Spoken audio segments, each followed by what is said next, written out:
Good morning all of you. कल आपको सामाजिक विज्ञान में आकार एवं स्थिति के बारे में बताया था। उसी में आज आगे कुछ प्रश्नों को हम आपको लिखते जाएंगे और उसी में आप लोग देखते जाएंगे। कक्षा 9 की जो क्लास है, तो हमने कल आपको बताया था भारत के आकार एवं स्थिति के बारे में। तो आकार जब हमने आपको बताया था कि ये मान लीजिए आपका भारत का मैप है, ये इसका आकार मान लेते हैं। क्या मान लेते हैं? इसका ये आकार है, ठीक, ये आकार है। अब स्थिति के बारे में पूछता है तो आपका ये स्थित कहाँ है? तो ये तो सबको मालूम है, कल हमने बताया भी था कि ये एशिया महाद्वीप के उत्तरी गोलार्ध में स्थित है। और इसकी हमने स्थिति बताई थी आपकी उत्तर से दक्षिण तक और पश्चिम से पूर्व तक। ये स्थितियां आपको हमने बताई थी। और इसमें कुछ कल विकल्पीय प्रश्नों के बारे में बताया था कि जैसे भारत के मध्य से होकर गुजरने वाली रेखा का नाम बताइए। तो कौन सी रेखा का हमने कल बताए थे? कर्क रेखा बताया था, जो भारत के 8 राज्यों से होकर के गुजरती है। तो इस तरह अब आगे हम इसी क्रम में बढ़ते हैं। तो आज हम जो बताएंगे आपको अति लघु उत्तरी प्रश्न होंगे आपके, अति लघु उत्तरी प्रश्न होंगे आपके। तो इसमें आपका पहला प्रश्न जो दिया है अति लघु उत्तरी का कि भारत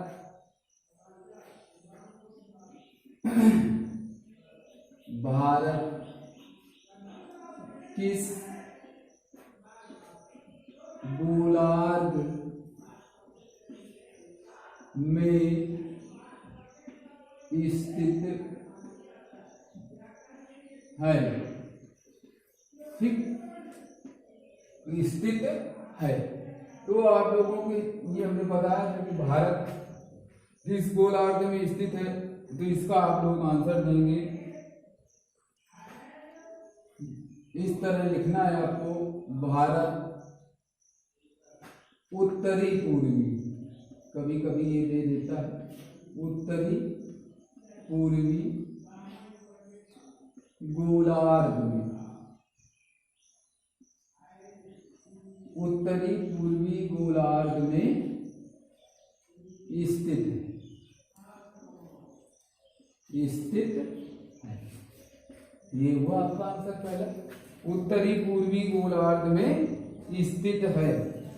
अब देखते हैं कि उत्तरी पूर्वी, तो ये है आपकी उत्तर दिशा और ये है आपकी पूर्व दिशा।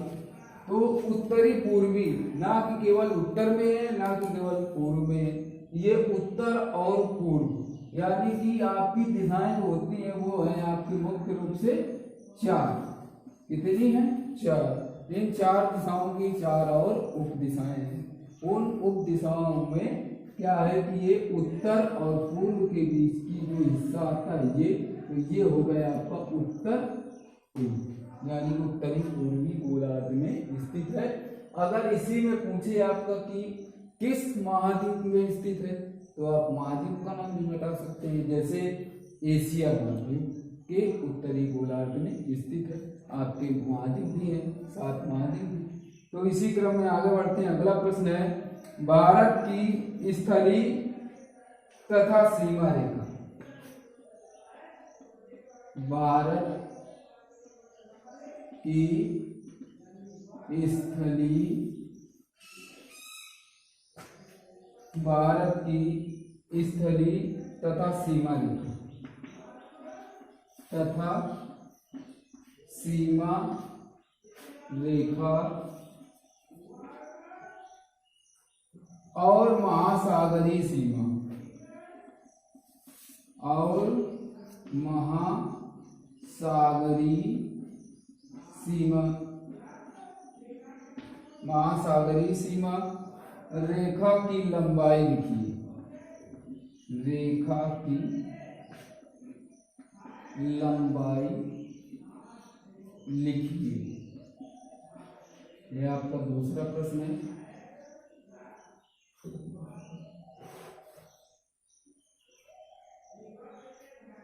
तो ये सबको आपको मालूम है कि भारत जो है आपका प्रायद्वीपी भारत देश है। इस तरफ अरब सागर है, इस तरफ बंगाली खाड़ी, यहाँ पर आपका हिंद महासागर है। तो भारत जो है तीनों ओर जल से घिरा हुआ है।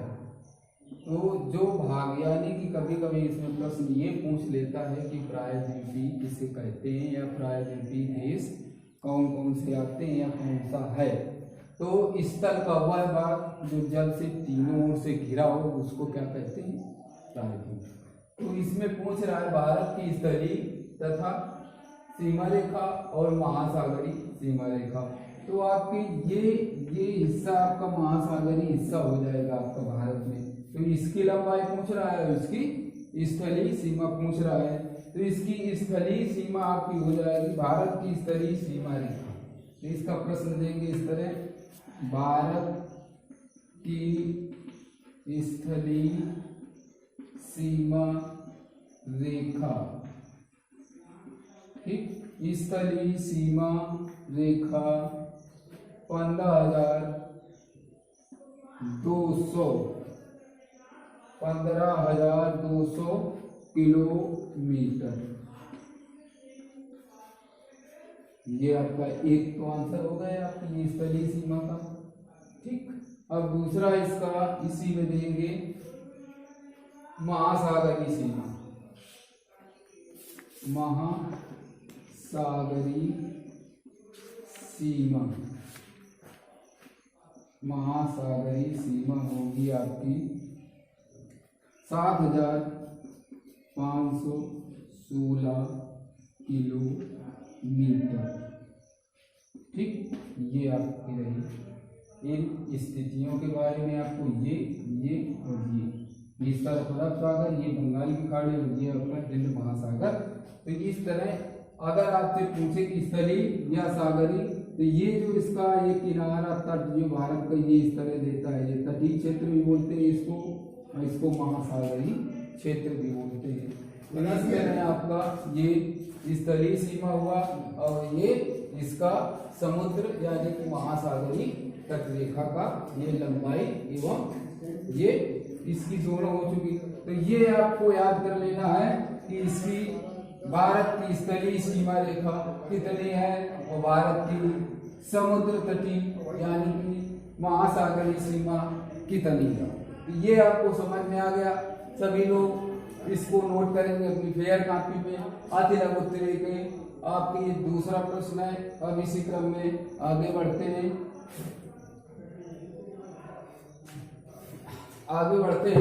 तो फिर देखते हैं। अब अगला प्रश्न दिया है, क्षेत्रफल के आधार पर, यानी कि ये जैसे भारत है आपका, इसमें पूछेगा क्षेत्रफल के आधार पर, क्षेत्रफल के आधार पर भारत के सबसे बड़े तथा सबसे छोटे राज्य का नाम लिखिए क्षेत्रफल के। तो ये सब लोग बच्चे नोट करेंगे इसको, हम इसको मिट रहे हैं नोट करके, ये सब आप लोग करेंगे। फिर अगला है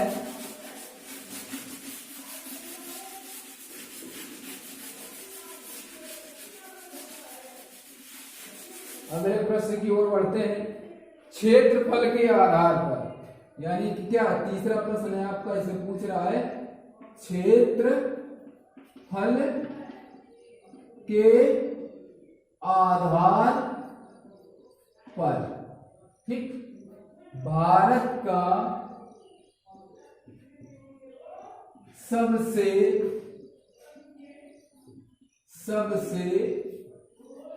बड़ा एवं सबसे छोटा राज्य, सबसे छोटा राज्य का सबसे ऐसा कर लेते हैं, सबसे छोटे राज्य के नाम लिखिए या बताइए आप लोग। इसका वो छोटा सा आंसर है आपका क्षेत्रफल की दृष्टि से सबसे बड़ा एवं सबसे छोटा। तो आप लोग इसका प्रश्न इस तरह लेंगे। पहले तो आप देखेंगे क्षेत्रफल के आधार पर भारत का, तो इसका पहला प्रश्न का आंसर आपको देना है क्षेत्रफल के आधार पर। किसके आधार पर? क्षेत्रफल के आधार पर जो सबसे बड़ा राज्य है आपका वो कौन सा है? आपका राजस्थान। कौन सा है? राजस्थान। एक का आंसर हो गया। और क्षेत्रफल की दृष्टि से दूसरा इसी में पूछा है, क्षेत्रफल के आधार पर सबसे छोटा। सबसे छोटा, तो सबसे छोटा आप क्या बताएंगे? गोवा। क्या बताओगे आप लोग? गोवा। तो ये क्षेत्रफल की दृष्टि से सबसे बड़ा हो जाएगा और ये क्षेत्रफल के सबसे छोटा राज्य हो जाएगा। इस तरह आपके इसमें दो प्रश्नों के उत्तर इसमें समाहित है। तो कभी कभी पूछ लेता है। अब इनकी स्थिति क्या है, स्थिति के बारे में आपको बता दे रहे हैं। कभी कभी ये स्थिति पाठ का नाम ही है, आकार एवं स्थिति। तो भारत के किस ओर या भारत में कहां पर स्थित है? तो हम देख लेते हैं कि यहाँ पर आपका राजस्थान स्थित है। कहां पर स्थित है?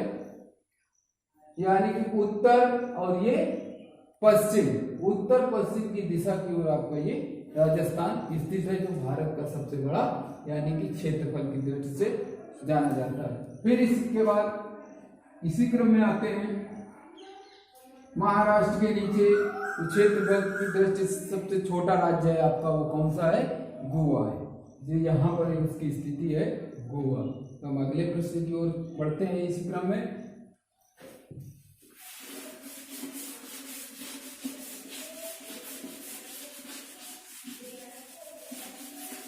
अगला प्रश्न है इसमें, इंदिरा पॉइंट क्या है? इंदिरा पॉइंट क्या है? चौथा प्रश्न है, इंदिरा पॉइंट क्या है? इंदिरा पॉइंट क्या है? और इसी में दिया है, यह अब अस्तित्व में क्यों नहीं है? यह अब अस्तित्व में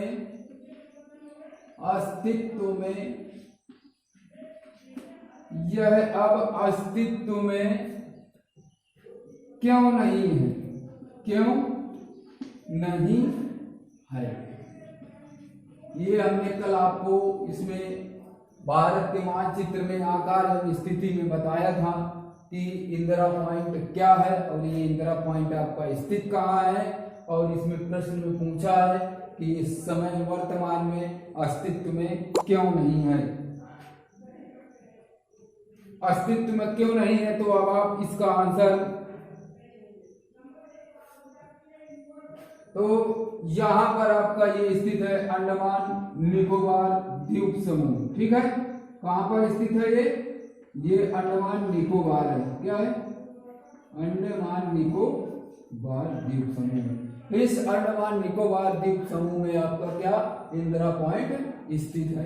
तो आपको ये भारत का सबसे दक्षिणतम बिंदु है। क्या है यह भारत का सबसे दक्षिणतम बिंदु है। प्रश्न आपका पूछता है कि भारत का सबसे दक्षिणतम बिंदु कौन सा है, तो आप उसको बताएंगे कि भारत का जो है सबसे दक्षिणतम बिंदु इंदिरा पॉइंट है। इसी को कभी कभी नाम चेंज करके पूछ लेते हैं इंदिरा पॉइंट, इसी को पिगमिलियन के नाम से भी जाना जाता है। तो इस तरह आपका इसका आंसर ये हुआ। अब ये अस्तित्व में क्यों नहीं है? तो ये 2004 में सुनामी या बाढ़ आई थी। तो इस बाढ़ के आने के कारण ये डूबकर अस्तित्व में समाप्त हो चुका है। तो ये सबसे दक्षिणतम बिंदु है यहाँ पर, और ये अरब सागर, ये बंगाल खाड़ी, हिंद महासागर। तो जब ये 2004 में बाढ़ आई तो ये इसमें क्या हुआ था, सुनामी लहरों में डूब चुका था, तो ये अस्तित्व में नहीं। माना जाता है कि ये अभी भी है और स्थित है, और इसको अभी भी मानते हैं। ये नहीं है कि खत्म ही हो गया है, लेकिन बाद में इसका अस्तित्व में अब दिखाई नहीं देता। तो इसका आंसर लिखेंगे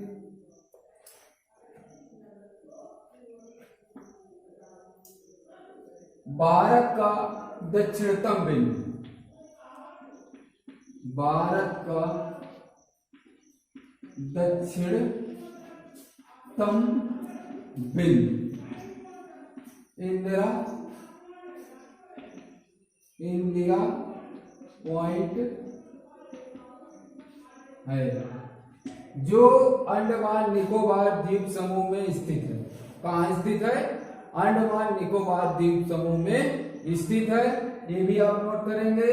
भारत का दक्षिणतम बिंदु इंदिरा पॉइंट है, जो अंडमान निकोबार द्वीप समूह में स्थित है। अंडमान निकोबार द्वीप समूह में स्थित है।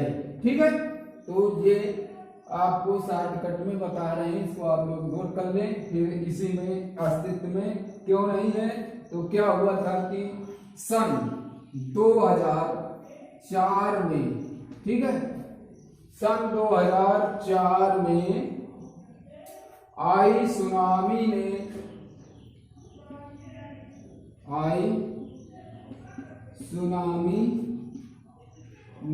यानी कि सुनामी लहरें हैं, ये समुद्र तट का तूफानी नाम है। ठीक है, सुनामी लहरों ने इसे जल में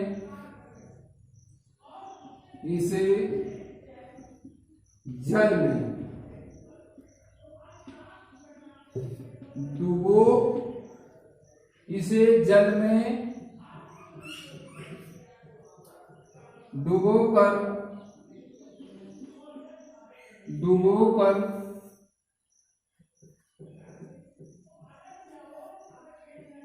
इसका